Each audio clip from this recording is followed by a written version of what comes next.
Hi అమ్మా, కిచిడి చేద్దాం రండి.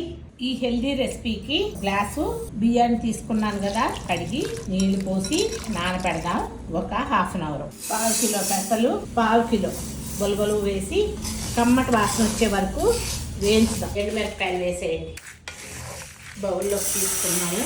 ఉలవలు, పెసలు, ఎండుమిరపకాయల్ని కోర్సుగా గ్రైండ్ చేసి తీసుకొద్దాం. తర్వాత వెల్లుల్లిపాయలు కూడా వేసి గ్రైండ్ చేయండి. నూనె, నెయ్యి కూడా వేసుకోండి. జీలకర్ర, మిరియాలు, ఉల్లిపాయలు, ఎండుమిరపకాయలు, పసుపు, కరివేపాకు, టమాటాలు అనేద్దాము. మిరపకాయలు కూడా వేసుకోండి. ఉప్పు, కారం చేసి 1/4 కప్పు పెసలు, ఉలవలు పౌడర్ని వేసేద్దాం.